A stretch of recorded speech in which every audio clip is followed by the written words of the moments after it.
आज हमारे सनातन के माध्यम हम बार बार आपसे सनातन के उन रहस्यों का भी जिक्र करते हैं, जिन रहस्यों के द्वारा कहीं ना कहीं हमारे सनातन का जो पाखंड है वो उजागर करना चाहते हैं। जैसे वाल्मीकि का रहस्य जगत में है ही नहीं, सबसे बड़ा पाखंड समाज में ये प्रदर्शित किया जाता है ग्रंथों के माध्यम से। ये तो मैं कह रहा हूँ ना कि ग्रंथों के माध्यम से ये कहा जाता है, पुराणों में ये कहा जाता है, पुराण वाचने वालों के द्वारा ये कहा जाता है कि वाल्मीकि जो थे वो मरा मरा कह करके सिद्धि प्राप्त किए। जबकि सत्यता तो ये है कि अगर मरा मरा जब होते तो राम शब्द आता, और राम शब्द अगर आता तो जब उनके ऊपर प्रसन्नता होती तो जब भी जिसने जिसको भी पूजा है, जिसको भी जपा है, ब्रह्मा जी को पूजा तो ब्रह्मा जी आए, शिव जी को पूजा शिव जी आए, तो अगर राम को जपा तो राम क्यों नहीं आए, सरस्वती क्यों आई? इसका मतलब कहीं ना कहीं अभी जो मूल सत्य है वो हमारे समाज के सामने प्रदर्शित नहीं किया जाता। जैसे एक चीज़ और देखी जाए तो भृगुवंश का कहीं कोई लेख नहीं, कोई उल्लेख नहीं, और अगर जिक्र भी आता है भृगुवंश में तो केवल किसका आता है? शुक्राचार्य का, वो भी किस तरह? दैत्य गुरु होने का। अगर दैत्य गुरु शुक्राचार्य हैं तो फिर भार्गव परशुराम उसी वंश में तो हैं, उसी भृगु के वंश में हैं, लेकिन भार्गव परशुराम के बाद उनके वंश का या उनके पहले उनके वंश का कोई चित्रण हमारे इतिहास में प्राप्त नहीं होता है।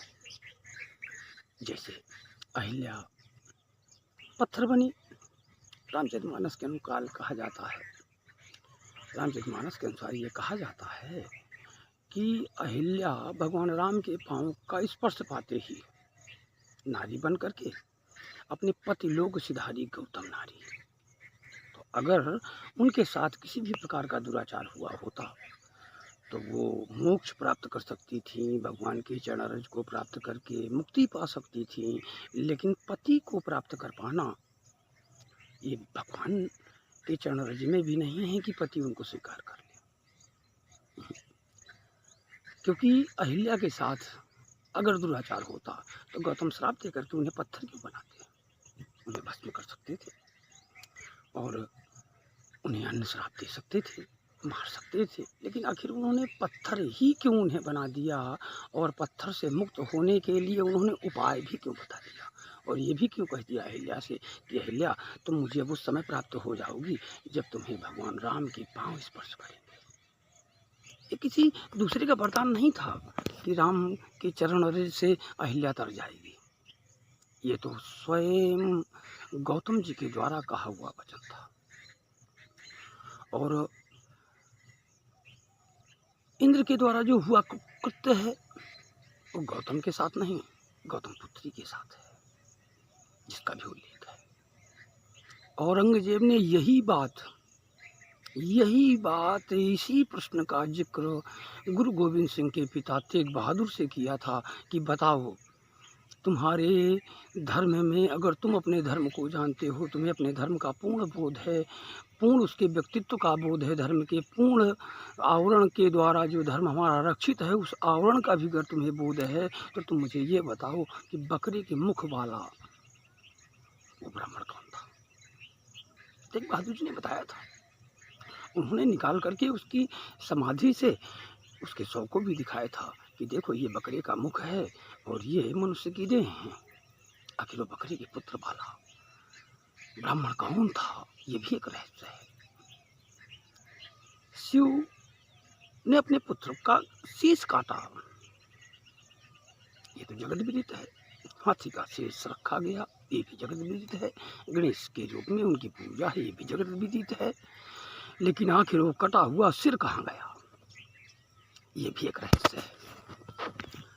और उस रहस्य से भी जब तक पर्दा नहीं उठेगा तब तक हमारे सनातन के ये जो मूल रहस्य है ना, इन रहस्यों से जब तक पर्दा नहीं उठेगा तब तक हमारे सनातन का जो उद्धार है वो होने वाला नहीं। इसलिए मेरे प्यारे सनातनियों, वीडियो को देखने वाले बच्चे से लेके बूढ़े तक सभी से मैं एक ही प्रार्थना करना चाहता हूँ, सनातन के चरमोत्कर्ष में अगर सनातन की जागृति आप लोगों के हृदय में है, सनातन का मान अगर आप लोगों के हृदय में है, तो फिर आप लोगों को ये जानना पड़ेगा कि सनातन है क्या, सनातन को प्रारंभ किसने किया है, सनातन की जड़ कहाँ से है।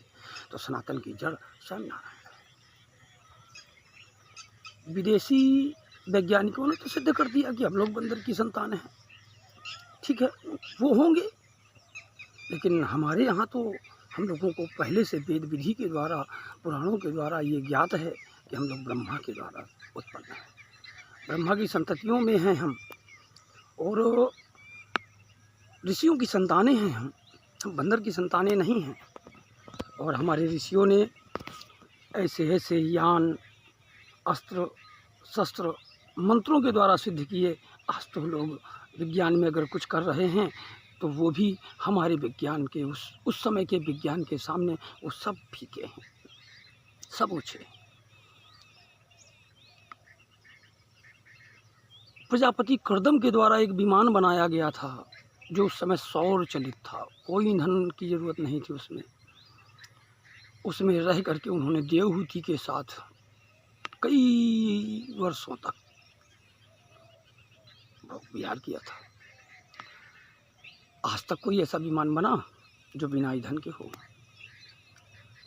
पुष्पक नाम के विमान का भी जिक्र आता है। तब के विज्ञान में और आज के विज्ञान में बहुत बड़ा अंतर है। पहले के विज्ञान को आज का विज्ञान नहीं पा सकता।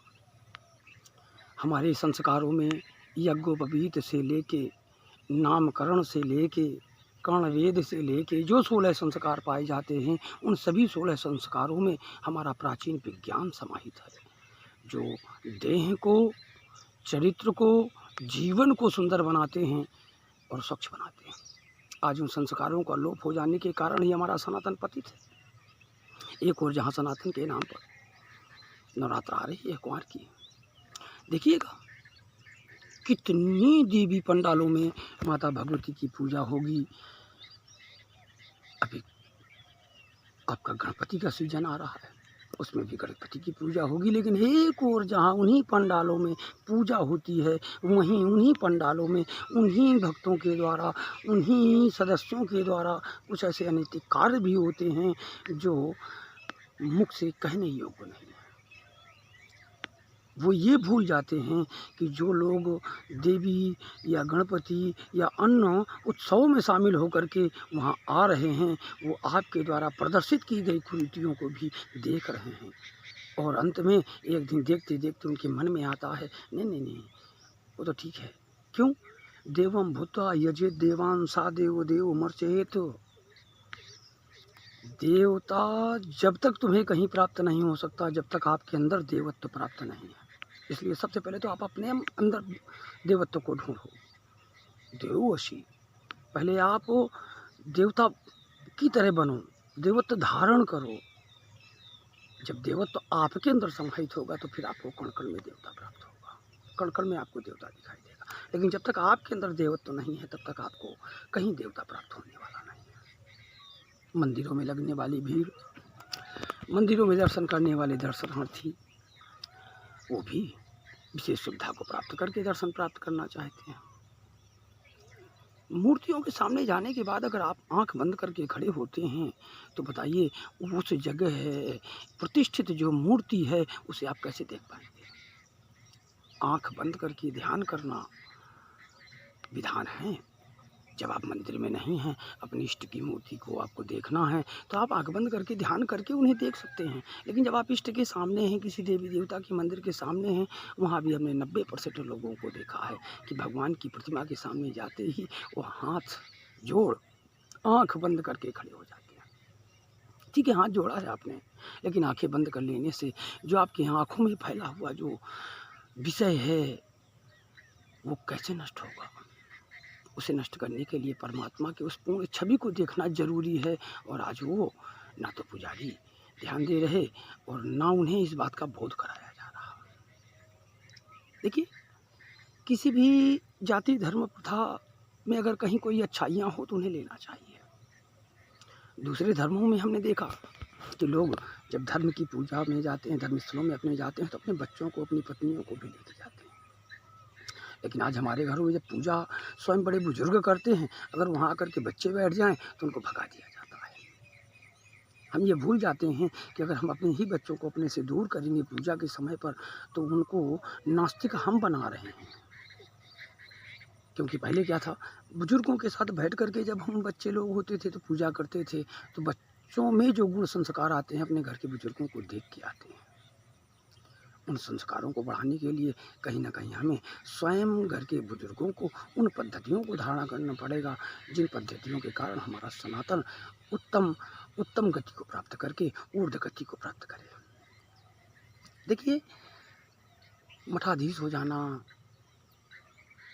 पदों को प्राप्त कर लेना, मंडलेश्वर, महामंडलेश्वर, शंकराचार्य इत्यादि का प्रबोधन ले लेना, ये जीवन के हेतु नहीं है, ये सनातन का उत्थान नहीं है। सनातन का उत्थान तो तब है जब हम समाज के द्वारा उन पदों का वास्तविक उपयोग कर सकें। आज हमारे समाज में, कहना तो नहीं चाहिए, लेकिन विसंगति ऐसी है कि जैसे घरों में बंटवारे के लिए आपस में द्वंद्व होते हैं, उसी तरह आज मठों में पद के लिए द्वंद्व हो रहे हैं। वो कहता है मैं इस मठ का मालिक हूँ, वो कहता है मैं इस मठ का मालिक हूँ। बताइए, जब स्वयं आस्था को प्रकट करने वाले लोग ही द्वंद्व में फंस जाएंगे, धन लोभ में फंस जाएंगे, भोग विषय में फंस जाएंगे, विषय आसक्ति में फंस जाएंगे, तो फिर बताइए समाज का मार्गदर्शन कौन करेगा। आज हमारे समाज में टीवी चैनलों के द्वारा पाखंड के नाम पर सनातन का बार बार अपमान किया जाता है। जैसे हमने एक न्यूज एंकर को देखा, न्यूज नेशन के अंतर्गत, वो पाखंडवाद के नाम से एक चैनल चलाते हैं, जिसमें चंद अपने चुने हुए एंकरों को बिठा करके, कुछ ऐसे लोगों को ला करके उनको उन्हीं बातों के साथ संबोधित करते हैं जिन बातों के द्वारा हमारे सनातन का तिरस्कार होता है।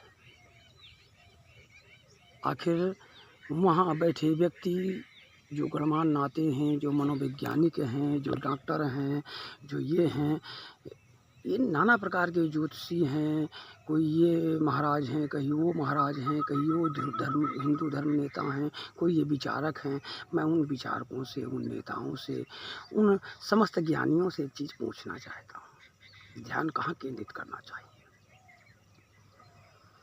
अगर हमें समाज में केवल हम देखे हैं तो एक छोटी सी बात कहता हूँ,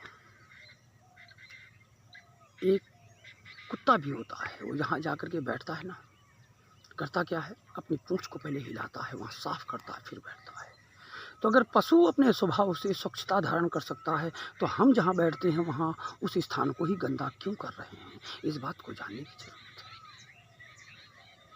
और जानने की सबसे बड़ी ज़रूरत आज मैं उन पढ़े लिखे लोगों से कहना चाहता हूँ, जिनके अंदर राष्ट्र प्रेम है, राष्ट्रभक्ति है, जिनके अंदर सनातन का सम्मान है।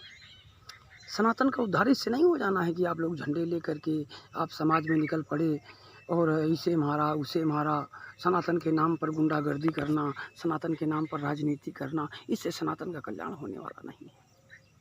सनातन का उद्धार तो तब होगा जब वो सनातन का मूल पर्याय जान जाएंगे। सनातन है क्या? सनातन 4 शब्दों से बना हुआ है। सनातन का मूल उद्देश्य है सा से, ता से, आ से, फिर ता से, फिर ना से। ये 4 के बीच में एक शब्द 5वां भी है। अगर हम इन 5 को देख लें तो समझ में आ जाएगा कि आखिर है क्या सनातन। सनातन संस्कृति है हमारी, हिंदू विचारधारा है। लोग कहते हैं ना हिंदुस्तान हिंदुस्तान हिंदुस्तान सर हिंद। तो हिंद के विषय में पहले जानो ना कि हिंद क्या है और हिंद में निवास करने वालों को क्या कहा जा सकता है और क्या कहा जाता है। जैसे हिंदू शब्द में ही स्पष्ट उसका अर्थ है हिंद दो, यानी हिंद 2 हैं। कौन कौन से हैं? तो एक है हिंद महासागर। तो हिंद महासागर की जहाँ से सागर समाप्त हो और भूमि प्रारंभ होती है, और हिंदुकुश की पहाड़ियाँ जो आपके तिब्बत के तलहटी पर पाई जाती हैं, जो आपके कैलाश पर्वत के और तिब्बत के मध्य में पाई जाती हैं। उन हिंद कुश पहाड़ी और हिंद महासागर, इन दोनों के बीच में जो बसी हुई भूमि है वो कहलाती है हिंद। और दो हिंद के बीच में रहने वाले हिंदू कहलाए, वो चाहे मुसलमान हों अपने आप में, चाहे कुछ भी हों, लेकिन जब भी बाहर जाएंगे कोई तो उन्हें हिंदुस्तानी कहा जाएगा, हिंदुस्तान के रहने वाले ही कहा जाएंगे। अरे प्राचीन भाषा हमारी माँ भारती है, भारत माता है, भारत है, कुछ भी है, लेकिन आज जो चल रहा है समाज में उसका नाम तो केवल हिंदुस्तान है। आज इस हिंदुस्तान को अगर हमें फिर से भारत बनाना है, क्योंकि भारत नाम राम के भाई भरत का नाम नहीं है, दुष्यंत के पुत्र भरत के नाम से ये भारत नहीं है, या जड़ भरत के नाम से ये भारत नहीं है। भारत शब्द भरता से तत्व उत्पत्ति होती है। भारत तो भरता कौन होता है? भरता से भारत की उत्पत्ति होती है। यहाँ का जो विचारधारा है, जो यहाँ की शैली है, जो यहाँ का व्यक्तित्व है, वो कौन सा है? वो भरण और पोषण करने वाला है। यहाँ पर पुत्र अपने पिता का भी भरण पोषण करता है। यहाँ माता पिता अपने पुत्र का भी भरण पोषण करते हैं। यहाँ अनाथ का भी भरण पोषण होता है। यहाँ जीव जंतुओं का भी भरण पोषण होता है। यहाँ चींटियों का भी भरण पोषण होता है। जहाँ इस भूमि के भरण पोषण करने के कारण इसका नाम भारत हुआ। और अगर उचित स्थिति देखी जाए तो हमारे यहाँ इस माता का नाम जो वसुधा सत्य है, ये तो आज भारत है, नहीं इसका नाम तो माँ भारती है। और भारती भरती से बना है। जैसे भरता से भारत, उसी प्रकार से भरती से भारती। और भरती ही अपभ्रंश होकर के धरती बनी। जब तक हम इन तत्वों का बोध नहीं करेंगे, क्योंकि भरती माँ होती है, भरता पिता और भरती माँ, तो भरती भारती हुई और भरता भारत हुआ। अपने उस प्राचीन विधि को जानो, ऋषियों के उस कुल को जानो, ऋषियों की उस पद्धति को जानो। हमारी पद्धति, हमारा सिद्धांत दिखावा नहीं है, हमारा धर्म दिखावा नहीं है, लेकिन आज दिखावा है। पहले राजा महाराजा, राज ऋषि योगी होने के लिए जब वानप्रस्थ होते थे ना, तो धन वैभव राज्य कुल सबका त्याग करके जाते थे। आज क्या हो रहा है? आज सबसे बड़ा सन्यासी कौन? जिसके ऊपर सबसे ज़्यादा वैभव है। सबसे बड़ा संत कौन? जिसके पास अच्छी प्रभुता है, जिसके पास वैभव है, प्रभुता है, जिसके पीछे धनवानों का समूह है, वही सिद्ध है। धनवानों के द्वारा पहले क्या होता था कि बड़े बड़े धनिक, बड़े बड़े राजा महाराजा योगी साधु संतों का आतिथ्य करते थे। आज बड़े बड़े धनियों का हम देखते हैं कि बड़े बड़े विरक्त सन्यासी होने का जो दंभ भरते हैं, वो स्वयं उनका स्वागत करते हैं। ऐसी स्थिति पर हे मेरे भारतवासियों, हे सनातनियों, जागो, सच्चाई को समझो और आगे बढ़ो। पाखंड और पाखंडियों से बचने का एक उपाय है, क्योंकि पाखंड के कारण आज पथ तो आए, लेकिन हमारे धर्म के जो मूल हैं नारायण, उनका चिन्ह हमारे समाज में आज कहीं नहीं है। चाहे वो जगन्नाथ हो, चाहे वो बद्रीनाथ हो, चाहे वो अयोध्या हो, चाहे मथुरा हो, नारायण के किसी भी तीर्थ पर हमने देखा गरुड़ ध्वज नहीं है, जबकि गरुड़ ध्वज नारायण का तो अन्य किसी जगह हो ना हो, लेकिन जहाँ नारायण के अंशावतारों का मंदिर हो वहाँ तो गरुड़ ध्वज होना ही चाहिए था।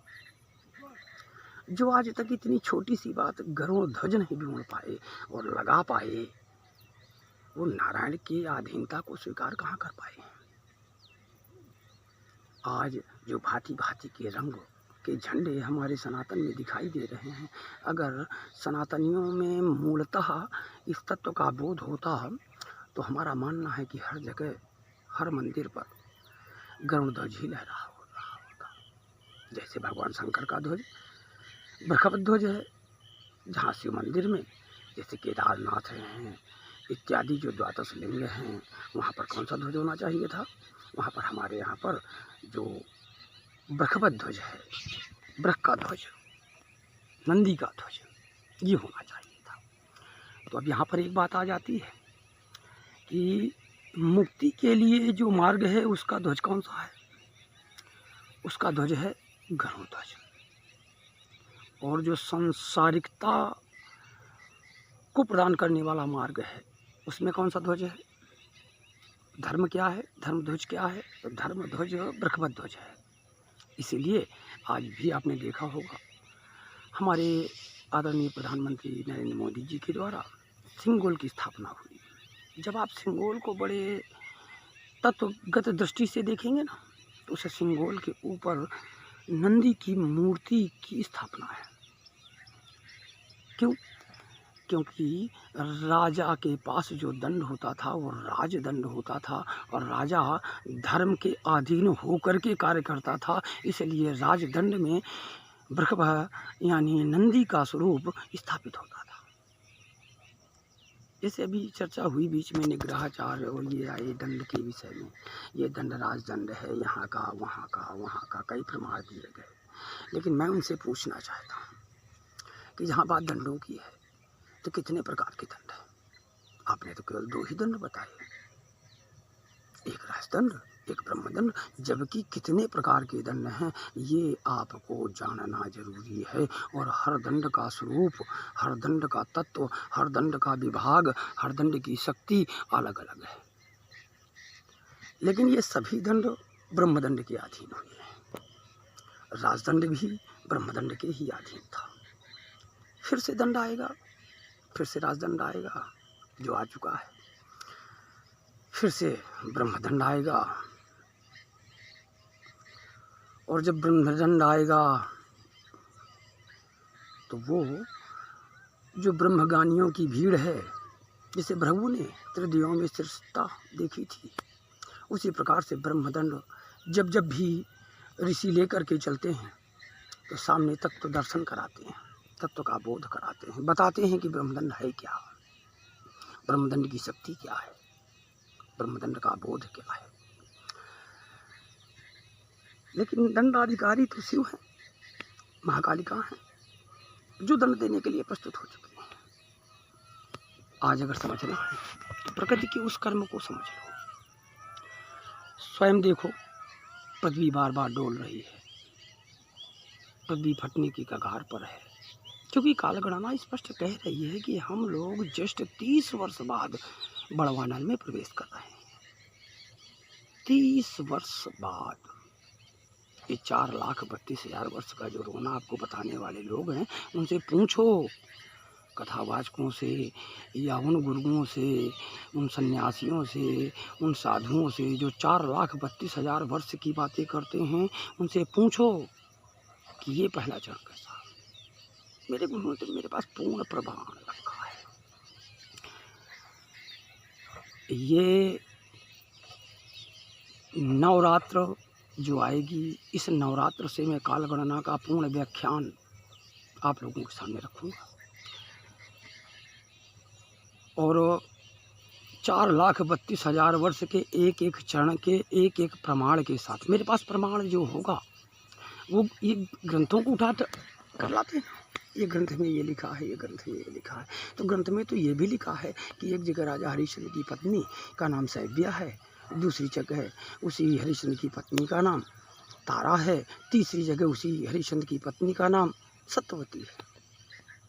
आज जब समाज में एक ही व्यक्ति की पत्नी के 3-3 नाम दिए जाएंगे तो फिर हमारे समाज में जो आने वाली पीढ़ी होगी वो क्या कहेगी। जैसे आज टेलीविज़न के माध्यम से पहले जो रामानंद सागर ने रामायण का निर्माण किया, पात्र चयन से लेके रामायणों के अध्ययन के बाद उन्होंने रामायण का निर्माण किया। उस समय B.R. चोपड़ा ने महाभारत का निर्माण किया, उनमें भी तथ्य लेते गए तो महाभारत के तथ्यों को लेकर के समायोजित करके उन्होंने किया। आज आए दिन नए नए सीरियल हमारे धर्म को नष्ट करने के लिए झूठी झूठी किंवदंतियाँ, झूठी बातें, झूठी कथाएं इतनी ज़्यादा हमारे समाज में परोसी जा रही हैं। बताइए हमारी आने वाली जो संततियाँ हैं, जो बच्चे हैं, ये तो जो देखेंगे वही कहेंगे यही सत्य है। अभी आपके ऊपर है, इसलिए मैं कहता हूँ संभल जाओ, माँ भारती के सपूतों संभल जाओ, सनातन की रक्षा के लिए विचारवान बनो। और ये जो 50-50 हज़ार 1-1 लाख दे करके जिन विद्वानों को बुलाते हो, ज्ञान मान समझ करके, ज्ञानी समझ करके, उनसे पूछो काल करना क्या है, सत्य क्या है। क्योंकि स्पष्ट भागवत कहती है कि 3 पाँव धर्म के टूटे हुए हैं बैल के, जब राजा परीक्षित आता है 1 पाँव बचा हुआ है। अब बताइए, जब इतना प्रमाण आप अपने मुंह से कहते हैं और फिर कहते हैं कलयुग का पहला चरण है, समझ में नहीं आता। आप क्या कहना चाहते हैं, आप क्या देखना चाहते हैं, आप क्या देख रहे हैं। बनारस से प्रस्तुत होने वाले पंचांगियों में स्पष्ट कालगणना का बोध है। जब उसमें पढ़ करके देखा जाता तो स्पष्ट लिखा हुआ है, सप्तविंशति महायुगानि गतानि, यानी 27 महायुग चले गए। वर्तमान महायुगश्च 28वां महायुग है। अब 28 महायुगस्य च कृत त्रेता द्वापराख्या युग चरण त्रयम व्यतीतम, स्पष्ट लिखा है युग चरण त्रयम व्यतीतम, यानी 3 चरण व्यतीत हो गए। और भागवत में भी स्पष्ट लिखा है, व्यास जी के जन्म के समय पर स्पष्ट कहा जाता है, द्वापरे शमन प्राप्ते तृतीय युग पर रहे, महायुग पर रहे नहीं। तो जब संकल्प में आप 28वें महायुग की बात करते हैं तो उस 28वें महायुग में जो युग आएंगे वो अलग है। अब इसमें एक चीज़ ये देखिए, 28वें द्वापर में कृष्ण का जन्म होता है, भागवत में स्पष्ट देख लीजिए। 28वें द्वापर में भगवान राम का जो जन्म होता है वो 28वें त्रेता में होता है। तो मैं पूर्व कह चुका हूँ 28वां जो महायुग है वो कलयुग है, और 28 की संख्या गणना करके देख लीजिएगा। यहाँ से देखिए, सतयुग त्रेता द्वापर कलयुग, सतयुग त्रेता द्वापर कलयुग, सतयुग त्रेता द्वापर कलयुग 12 हुए, और 12 दूनी 24 हो जाएंगे, फिर कलयुग ही आएगा। बचे 4, 28 गिनने हैं, सतयुग त्रेता द्वापर और ये कलयुग, ये 4 गिन लेने पर फिर कलयुग आया, यानी 28वां जो महायुग है वो कलयुग है। उस कलयुग के दूसरे चरण त्रेता में राम का जन्म, उसी कलयुग के तीसरे चरण द्वापर में कृष्ण का जन्म। और जब कलयुग में कलयुग फिर आ रहा है, उस समय क्या हो रहा है, उसमें स्पष्ट कहा जाता है कि वहाँ पर राजा परीक्षित का समय काल है। लेकिन अब यहाँ ये देखना होगा कि ये राम कृष्ण जो आए ये कहाँ आए, क्योंकि महायुग में युग आए ना। अब उन युगों का प्रमाण देखिए, तो कलयुग में जब त्रेता द्वापर आए 43,000 वर्ष के भीतर, मैंने आपसे बताया था 43,200 वर्ष के भीतर जो कलयुग का चौथा चरण बना 43,000 का, उसमें राम इत्यादि का जन्म है। राम के जन्म को अगर देखना है तो आपके राम सेतु का प्रमाण आपके पास वैज्ञानिकों के द्वारा है, आप स्वयं कहते हैं कि इतने वर्ष बीत चुके हैं। अगर आप कृष्ण के प्रमाण को देखना चाहते हैं तो एक तरफ आप कहते हैं कि 5,000 वर्ष पहले कृष्ण का शासनकाल है, आपकी कथाएं और ये सब बताती हैं। लेकिन द्वारका का जो वैज्ञानिकों ने प्रमाण दिया वो बता रहे हैं कि 9,000 वर्ष पुराना है, 10,000 वर्ष पुराना है। तो बताइए विज्ञान आपके ज्ञान से विपरीत क्यों है, जबकि ज्ञान से विज्ञान की उत्पत्ति है। अगर आपका इतिहास सच्चा है तो आपका भूगोल और इतिहास में उस ज्ञान का जिक्र होना जरूरी है। इसलिए मैं कहता हूँ कि आप स्वयं किताबें पढ़ो। मैं नहीं कहता किस किताब को पढ़ो, किस ग्रंथ के द्वारा मैं ये कह रहा हूँ। मेरे गुरु ने तो मुझे मौखिक बताया है, ना मुझे कोई बोध है, ना मैं कोई पुराणाचार्य हूँ। मैं तो एक अल्पज्ञ हूँ, लेकिन एक पीड़ा से दुखी हूँ। अपने सनातन का जो बार बार अपमान देख रहा हूँ, इससे पीड़ित हूँ, दुखी हूँ। इस दुख के कारण मैं अपनी अभिव्यक्ति समाज के सामने रखना चाहता हूँ। मेरे गुरु ने जो मुझे दिखाया गरुड़ ध्वज, तो जब मैंने देखा कि संस्कार से मैं आचार्य संप्रदाय से, फिर मैं शैव पद्धति में भी गया, फिर शक्ति पद्धति में भी गया। हर पद्धतियों को जानने के बाद एक मार्ग जाना इस जगत में, चाहे वो शैव हो, चाहे शाक्त हो, चाहे वैष्णव हो, सभी नारायण को ही मुख्य मानते हैं। इस जगत में मुख्य नारायण है। तो जब नारायण ही मुख्य हैं, तो नारायण के ध्वज को अगर पृथ्वी में जगह नहीं प्राप्त हुई तो नारायण को कहाँ से मिल जाएगी। जो नारायण के ध्वज को नहीं जान पाए, वो नारायण को क्या जान पाएंगे।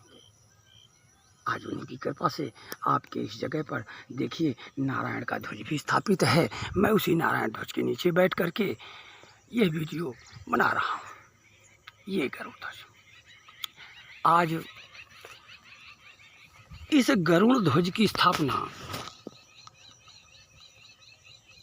7 महीने बीत चुके हैं।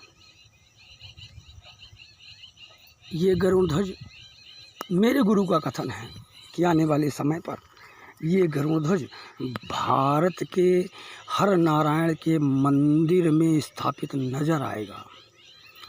इस गरुड़ ध्वज की छाया में पल करके धर्म आगे बढ़ेगा। लेकिन इस गरुड़ ध्वज में आप स्वयं देखते हैं कि गरुड़ नांग को पकड़े हुए है। बस मैं भी यही कहना चाहूँगा कि हमारे धर्म के भीतर जो बैठे हुए विषैले नांग हैं, उन नांगों को अब हमें कहीं ना कहीं अपने धर्म के उन स्थानों से दूर करना होगा। हम नांगों की पूजा करते हैं, हमारे धर्म में नांगों की पूजा है। भगवान शिव नांग के साथ, नारायण नांग के साथ, लेकिन नांग देव के साथ। जो नांग देवता हैं उनकी हम पूजा करते हैं, लेकिन विषैले सर्पों का गरुड़ भोजन करता है। इसलिए हे मेरे भारत के वीर सपूतों, हे सनातन धर्म को मानने वालों, आगे बढ़ो। आगे बढ़ कर के इन विषैले सर्पों को पकड़ो, गरुड़ बन जाओ, अपने विशाल गुरुत्व को धारण करो।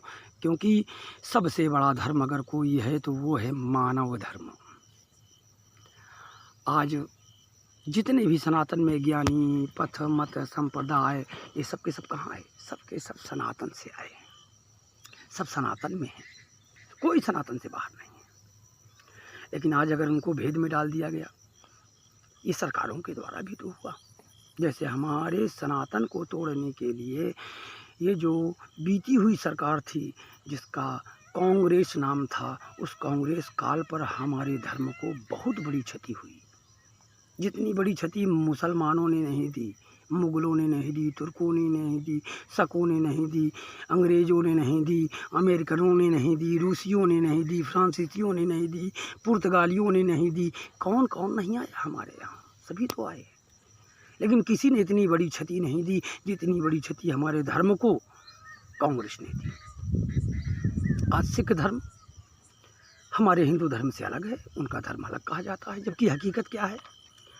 गुरु गोविंद सिंह किसके लिए लड़े? गुरु तेग बहादुर किसके लिए लड़े? गुरु नानक किसके लिए जिए? कौन सा मार्ग था इनका? ये सब के सब मानव धर्मावलंबी हैं, सभी मानव धर्म को मानने वाले थे। लेकिन आज उनको अलग करके सिख धर्म अलग बना दिया गया। महावीर कहाँ से आए? ये भी सनातनी है, उनका अलग रिजम बना दिया। बुद्ध भगवान विष्णु के जो स्वयं 9वें अवतार हैं, उनको बौद्ध धर्म अलग से बना दिया। जब हमारे धर्म को खंड खंड खंड करके काटा गया, जैसे भगवान विष्णु ने माता सती के 51 खंड किए थे, और आज 51 खंड हमारे समाज में हैं। लेकिन इसमें भी एक सत्य है जो समाज के सामने प्रस्तुत नहीं है। 51 खंड गले के नीचे हैं, लेकिन 52वां खंड जो मुखमंडल है वो कहाँ है? अगर 51 खंडों की पूजा हो सकती है, वहाँ मंदिरों का निर्माण प्राचीन काल से आज तक में होता चला आया है और पूजा होती चली आई है, तो फिर उस स्थान का बोध क्यों नहीं जहाँ वो कपाल है? किसी को पता ही नहीं। जैसे मैंने अभी पूर्व कहा था कि माता वैष्णो देवी का दर्शन देना श्रीधर पंडित को, उनकी पत्नी को कहाँ पर हुआ भंडारा, उन्होंने कहाँ कराया, कोई नहीं आपको बताएगा। पूछो इन पंडितों से, इन ज्ञानियों से, क्योंकि आज पंडित कौन है? आज पंडित जो पंडित ब्रह्मा के द्वारा विधान पर 4 बने ना, ब्राह्मण के 4 विभाग, ब्राह्मण, विप्र, द्विज, पंडित, ये 4 हैं। अब इनमें आज ये पंडित नहीं है, क्योंकि पंडित बिस्मिल्लाह जो आपके शहनाई वादक भी पंडित हो गए। कई ऐसी जातियों के साथ, ऐसे नामों के साथ भी पंडित शब्द का उल्लेख है, क्योंकि पंडित शब्द जुड़ गया चतुर व्यक्ति होने पर। जो अपनी चतुराई दिखा सके वो पंडित कहलाता है। जबकि ब्रह्मा के 4 मुखों के 4 अलग अलग नाम हैं। इस समाज में आज द्विज के नाम की उल्टा व्याख्या है। बड़े बड़े विद्वानों के द्वारा मैंने भी द्विजन्म जायते द्विजुच्यते, अरे जन्म एक बार मिलता है, वो भी माँ के गर्भ से मिलता है। द्विजन्म ना कहाँ से आ गया? दूसरा जन्म कहाँ से आ गया? ये दूसरा जन्म कहाँ से आ गया? जबकि स्पष्ट गुरुदेव भगवान का हमारे कथन था, जो स्पष्ट प्रमाणिक है, कोई भी उसे सुन करके जान सकता है और मान जाएगा। क्या? सर्वेश संस्कारेषु ज्ञायते साधुजुच्यते।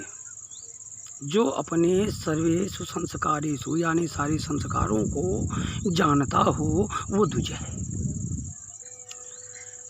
सर्वेषु संस्कारेषु कार्य रूपेण परिणीतः, जो सभी संस्कारों को कार्य रूप में परिणित कराता है वो पंडित कहलाता है। तपश्चरेति यो नित्य कार्यम तपश्चरेति, जिसका केवल एकमात्र कार्य है तपस्या, वो विप्र कहलाता है। ब्राह्मण तो बड़ी भारी बात है। आज तो कहते ब्रह्म जानाति स ब्राह्मण, ब्रह्म जानाति। अरे ब्रह्म के तत्व को नहीं जान पाए, पानी, तेज, वायु, ये ब्रह्म तत्व हैं, ये किसी एक के लिए है। और अगर आप कहते हैं कि हम ब्रह्म तत्व के बोध को प्राप्त कर चुके हैं, तो फिर जब पानी बरसता है तो सबके लिए बरसता है, तो फिर तुम सबके लिए क्यों नहीं हो? तुम्हारा मठ, तुम्हारा संप्रदाय अलग क्यों? तुम संपूर्ण मानवता के लिए क्यों नहीं जीते? आगे और भी बातें होती रहेंगी और विज्ञान की चर्चाएं होती रहेंगी। मैं तो यही कहूँगा, आप लोग जागें, सत्य को पहचानें और आगे बढ़ें। अगले वीडियो में इसके आगे भी चर्चाएं होंगी। मैं सनातन के हर सत्य को आपके सामने लाने की चेष्टा करूँगा। हरि ओम तत्सत। सत्यं शरणं गच्छामि, धर्म शरणं गच्छामि, सत्यं शरणं गच्छामि।